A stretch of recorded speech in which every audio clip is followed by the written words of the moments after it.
Last night, 1 month into this war with Iran, we heard from President Trump, who spoke to Americans in his address, saying that he believes that the war still could be about 2 to 3 weeks from being over. There's a lot to cover when it comes to what is currently happening in the Middle East. And to talk us through some of the impact and what we're seeing right now, we have from Virginia Tech, a foreign policy expert, Yannis Stivachtis, who is here with us. Dr. Stivachtis, thank you so much for taking time. Virginia Tech foreign policy expert, we appreciate your time this morning and speaking with us. First, I have Good to ask. morning. Thank you very much for the invitation. Absolutely. Let me start by asking you about last night. Obviously, we heard from the president. He spoke for just under 20 minutes in his address. What stood out to you about his comments in relations to this war with Iran? Not much. I think he repeated several things that he has said in the past. I think his purpose was to calm down markets. But other than that, I didn't see anything new. And I've seen a lot of experts in reporting, and we've even heard from our senators here in Virginia, Mark Warner and Tim Kaine, who would agree with you in that case. Right now, let's talk about the Strait of Hormuz. We're feeling the impact of that, obviously, at the gas pump with Virginia gas prices now over $4 an average. Can you explain that situation? Last night, the president essentially saying that other nations in that region should just go and take the Strait. Although a lot of experts say, A, it's not that simple, and B, that the impact that we're seeing here in the country wouldn't just go away immediately, kind of what the president is insinuating. Can you give some context to what is happening there and the impact that it's having? Yes. First of all, the economies of different states are very interdependent. So we speak about a global economy, and effects on the economies of some countries will have an effect on other economies. So no matter what happens here in the United States is related to what happens in the rest of the world. No matter what the president says, the markets react in the way they react, and that's why we have the prices of oil here in the United States that we have today, and they have a tendency probably to go to rise further. Now, we should not forget that President Trump initially thought how easy it would be for the American forces to open the Strait of Hormuz, but obviously realized that it was not so easy. And if it was not so easy for the greatest power of the world ever, as the United States, as the president of the United States calls the United States, then how should we expect the Gulf states, these small Gulf states, to be able to open the Hormuz Straits? So it's not at all easy.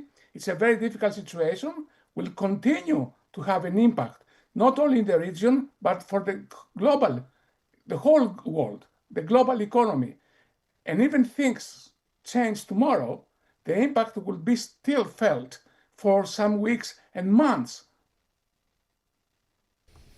We're hearing the same thing in terms of the impact, particularly when it comes to global economy and gas here in the country, that it will take a while for the comeback down from gas experts as well. I want to bring attention to the president's comments on regime change last night. He made comments to the effect that regime change wasn't something that they had mentioned or sought after, but it has taken place. Now, we know that the supreme leader was killed at the forefront of this entire ordeal, but his son was then put in place to replace him. How do you take the president's comments saying that regime change has taken place and the implications of A, what that could look like if there really was to be a regime change, and then B, with him saying that and maybe people in Iran not agreeing with that? First of all, when we speak about regime change, we should not confuse with the change of people on the top. It's about changing the behavior of a state. And so far, we haven't seen any change in that behavior. On the other hand, the argument that if we take someone out, the new person will be entirely different, therefore we have regime change, is not correct. For instance, we cannot argue that because of the assassination of JFK, we had a regime change in the United States. Of course not. It shows that the institutions still work. And so far, we have seen, whether we agree or not, the institutions in Iran still work and we have replacements. But we have not seen any change of behavior. So there is internally or externally. So there has not been any regime change. So, what do you make of the president's comments when he, is talking about the other countries? You were speaking to a little bit in our previous conversation, and the implications that they could just move in and they can just take either the Strait of Hormuz and do those things, and that it is their role to do that and not the American people or the American troops' role to do that. It really does seem in this ordeal that you have European countries that are just kind of letting U.S. do its thing right now. What does that mean for the future of either negotiations, cooperation between other countries and the United States? Do you refer the relation between the United States and the European countries in particular? Yes. One of the major problems is that the United States and Israel move without informing in advance the European allies. And given that already some clouds in the transatlantic relations had appeared, the Europeans didn't like that were left aside. And as a result of the Israeli and American strikes, their own economies, because of what happens in the Middle East, have been affected. So when we have the American president saying one day that the Europeans are not needed, and then the Europeans are called to action, then there is a problem with relations. And I think the European allies have started realizing that they cannot trust anymore the United States, and they are not eager anymore to involve in conflicts that may hurt their interests further. And let me ask you, what else are you watching for that you're looking for to see how it plays out when it comes to this war, this conflict moving forward, and the implications it could cause? I would like to see to what extent the political goals that President Trump provided us with will be achieved or not. No matter what the president said yesterday night in his address to the American nation, he spoke. He referred to regime change. So we have to see whether there will be any regime change. He spoke about taking over the Hormuz Straits. If nobody does that, then that will be a failure. So I want to see whether the political goals of these wars are met. If the goals are not met, then the war for the United States is lost. And this will be a major strategic defeat for the United States.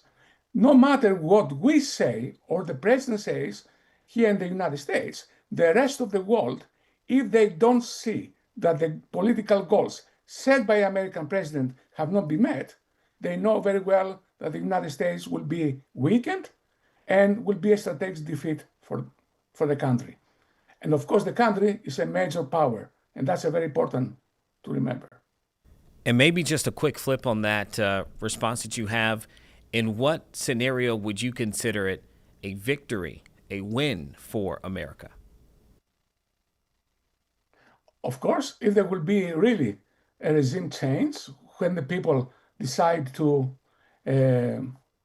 take the situation in their hands, or if we manage one way or the other to help them to do it, or we involve in operations that one way or the other contribute to the change of what happens in the Hormuz Straits at this moment, then we can start speaking about effectiveness. But never in wars we start speaking about winning because we target a number of thousands of targets. This doesn't mean absolutely anything. A war needs political goals. It can only be won if the political goals are met. So let's see whether this can happen or not. That's what determines victory.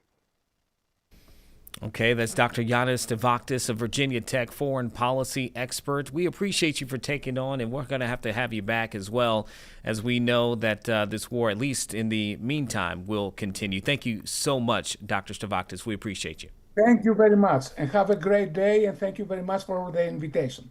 Absolutely. You have a good one as well. Okay, everybody, you heard it from him there. Again, we did take, even last night, you could see it on 13 News Now Plus, the president giving his address. It lasted for about 18 or so minutes to the American public. The first time he addressed the nation in that manner in the month since this war began. And again, I think a lot of us are going to be watching, of course, obviously what happens over the next few weeks. As the president said, at least 2 to 3 weeks, he thinks that things would continue. So we'll see what the actual end time frame will be. And in the meantime, we are feeling the impact still here within our nation. Right now, let's do this, Sarah. It's 11:26. Let's take another quick break here, and we'll come back here on Live Impact News.